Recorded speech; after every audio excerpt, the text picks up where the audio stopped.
Hello എല്ലാവർക്കും നമസ്കാരം. കുറേ നാൾക്ക് ശേഷം നല്ലൊരു സിനിമ കാണാനിടയായി. സൂക്ഷ്മദർശിനി. ഇതിൽ അഭിനയിച്ചിരിക്കുന്നത് മെയിനായിട്ട് നസ്രിയ നസീമാണ്. കല്യാണം കഴിഞ്ഞതിന് ശേഷം നല്ലൊരു വേഷം കിട്ടിയിരിക്കുന്നത് ഈ സിനിമയിലാണെന്ന് പറയാം. ഈ സിനിമ പ്രൊഡ്യൂസർ ചെയ്തിരിക്കുന്നത് AV അനൂപ്, ഷൈജു ഖാലിദ്, ഷമീർ താഹിർ എന്നീ 3 പേർ ചേർന്നാണ് ഈ സിനിമ നിർമ്മിച്ചിരിക്കുന്നത്. പിന്നെ ഈ സിനിമ സംവിധാനം ചെയ്തിരിക്കുന്നത് തിയേറ്ററിൽ സിനിമ തുടങ്ങുമ്പോൾ MC എന്ന് മാത്രമാണ്, സംവിധായകൻ MC എന്ന് മാത്രമാണ് കാണിച്ചിരിക്കുന്നത്. MC മീൻസ് MC ജിതിൻ ആണ് ഫുൾ നെയിം. ആളാരാണെന്ന് എനിക്കറിയില്ല. പിന്നെ ഇത് മെയിനായിട്ട് അഭിനയിച്ചിരിക്കുന്നത് നസ്രിയ നസീം, ബേസിൽ ജോസഫ്, അഖില ഭാർഗവൻ, മെറിൻ ഫിലിപ്പ്, ദീപക് പറമ്പേൽ, പൂജ മോഹൻരാജ്, സിദ്ധാർത്ഥ് ഭരതൻ, കോട്ടയം രമേശ്. ഇത്രയും പേരാണ് മെയിനായിട്ട് ഇതിൽ അഭിനയിച്ചിരിക്കുന്നത്. സിനിമയെപ്പറ്റി പറയുകയാണെങ്കിൽ ഒരു ത്രില്ലർ മൂവിയാണ്. തുടക്കം നമുക്ക് കഥ എങ്ങനെയാണ് പോകുന്നത് അല്ലെങ്കിൽ എന്ന് നമുക്കത് മനസ്സിലാകില്ല. പോകെ പോകെ നമുക്ക് അത് മനസ്സിലാവും. പക്ഷേ അതിൻ്റെ ക്ലൈമാക്സിൽ ഒരു ട്വിസ്റ്റ്, അത് ഞാൻ പറയുന്നില്ല, അത് പറഞ്ഞാൽ സ്പോയിലറായി പോകും. കഥ നടക്കുന്നത് ഒരു അയൽക്കാർ തമ്മിൽ താമസിക്കുന്ന ഒരിടം, അതായത് ഒരു 4-5 വീട്ടുകാർ താമസിക്കുന്ന ഒരിടം. അവർ പരസ്പരം അങ്ങോട്ട് വാട്സപ്പ് കൂട്ടായ്മയും അങ്ങനെയുള്ള കാര്യങ്ങളൊക്കെ ഉള്ള ഒരു ഏരിയയാണ്. അതായത് ഓരോ സ്ഥലത്തെ വിശേഷങ്ങൾ ഇവർ വാട്സാപ്പ് വഴി ഷെയർ ചെയ്യുന്നു, കാര്യങ്ങൾ പറയുന്നു. ആ ഇടയിലേക്ക് ഒരു കഥാപാത്രം താമസം മാറി വരുന്നു. അതായത് ആ കഥാപാത്രം ചെയ്തിരിക്കുന്നത് ബേസിൽ ജോസഫാണ്. അങ്ങനെ ഇവർക്കിടയിലേക്ക് ഒരു താമസക്കാരൻ എന്ന നിലയിൽ ബേസിൽ ജോസഫ് ആ ഏരിയയിലേക്ക് കടന്നു വരുന്നു. പിന്നീട് ഈ ബേസിൽ ജോസഫിൻ്റെ കഥാപാത്രം ചെയ്തിരിക്കുന്നത് മാനുവൽ എന്ന കഥാപാത്രമാണ്. നസ്രിയ നസീമിൻ്റെ കഥാപാത്രം പ്രിയദർശിനി എന്നാണ്.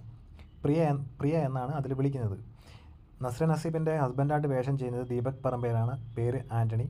പിന്നീട് അഖില ഭാർഗവൻ ഒരു അയൽക്കാരെയാണ്, പേര് സുലു എന്നാണ്. പിന്നെ മെറിൻ ഫിലിപ്പുണ്ട്, സ്റ്റെഫി എന്നാണ് പേര്. പിന്നീട് സിദ്ധാർത്ഥ് ഭരതൻ്റെ വേഷം ഒരു ഡോക്ടറുടെ വേഷമാണ്. ഈ ഡോക്ടറുടെ ഫാദറായിട്ട് വേഷം ചെയ്യുന്നത് കോട്ടയം രമേശാണ്. ഇത്രയും പേരാണ് ഇതിലെ മെയിൻ വേഷങ്ങൾ കൈകാര്യം ചെയ്തിരിക്കുന്നത്. അങ്ങനെ അവർക്കിടയിലേക്ക് ഈ മാനുവൽ കടന്നു വരുന്നു, മാനുവലും മാനുവലിൻ്റെ അമ്മയും. പിന്നീട് കുറേ ദിവസങ്ങൾക്ക് ശേഷം മാനുവലിൻ്റെ അമ്മ മിസ്സാകുന്നു. പിന്നീട് ഈ അയൽക്കൂട്ടക്കാർക്ക് ഒരു സംശയം തോന്നുന്നു, അമ്മ മിസ്സായതാണോ അല്ലെങ്കിൽ എന്തോ ഒരു സംഭവം ഉണ്ടാകുന്നു. അവർക്കെല്ലാവർക്കും അത് മനസ്സിലാകുന്നില്ല. തുടക്കത്തിലെ അവർക്കൊരു ഡൗട്ട് അടിക്കുന്നു മിസ്സാകുന്നതുകൂടി. അങ്ങനെ ഈ മാനുവലിൻ്റെ അമ്മയ്ക്ക് അൽഷിമേഴ്സാണെന്ന് പറയുന്നു. പക്ഷേ ഈ അയൽക്കൂട്ടത്തിലെ ഈ പറഞ്ഞ പ്രിയദർശിനിക്ക് അതങ്ങോട്ട് വിശ്വസിക്കാൻ പറ്റുന്നില്ല. കാരണം അവർ പുറത്ത് പോകുമ്പോൾ ചെരുപ്പ് കറക്റ്റായിട്ട് ഊരിയിടുന്നു, ഡ്രസ്സുകൾ അലക്കുന്നു, പിന്നീട് ഗ്യാസിൽ കുക്കറിൻ്റെ വിസിൽ കേൾക്കുമ്പോൾ കറക്റ്റായിട്ട് ഓഫ് ചെയ്യുന്നു. ഇതൊക്കെയാണ് അവർക്ക് ഒരു ഡൗട്ട് തോന്നാൻ കാരണം. അതായത് അമ്മയ്ക്ക് അൽഷിമേഴ്സാണ്, കള്ളം പറഞ്ഞു എന്നാണ് ഇവർ ധരിക്കുന്നത്. സൂക്ഷം പോലെ അങ്ങനെ കഥ മുന്നോട്ട് കൊണ്ടുപോകുന്നു. പിന്നീട് രണ്ടാമതും മിസ്സാകുന്നു. അതായത് അൽഷിമേഴ്സ് ആയതിൻ്റെ പേരിൽ വീണ്ടും അമ്മ മിസ്സാകുന്നെന്ന് പറയുന്നു. അതിനുശേഷം ഈ പറഞ്ഞ മാനുവലിൻ്റെ സിസ്റ്റർ ന്യൂസിലാൻഡിൽ നിന്ന് വരുന്നു. അതിനുശേഷം തിരിച്ചു പോകുന്നു. അങ്ങനെ ഈ പ്രിയദർശിനി എന്ന കഥാപാത്രം നല്ല രീതിയിലാണ് കൈകാര്യം ചെയ്തിരിക്കുന്നത്. അതായത് നസ്രിയ നല്ല രീതിയിലാണ് സിനിമ കൈകാര്യം ചെയ്തിരിക്കുന്നത്. അപ്പം നമുക്ക് ഒരു ത്രില്ലർ മൂവി കാണണമെങ്കിൽ നിങ്ങൾക്ക് ധൈര്യമായിട്ട് ടിക്കറ്റ് എടുത്ത് കാണാം. 2.5 മണിക്കൂറുണ്ട് പടം. എന്തോ ഒരു പാട്ടം കണ്ടേ ഉണ്ടായിരുന്നുള്ളൂ. ബാക്കിയെല്ലാം കൊണ്ടും ബോറടിപ്പിക്കാതെ നല്ല രീതിയിലാണ് അവർ എടുത്തു വച്ചിരിക്കുന്നത്. ബേസിലിൻ്റെ കഥാപാത്രം എനിക്ക് തീരെ ബോറടിയായിട്ട് തോന്നിയിട്ടില്ല.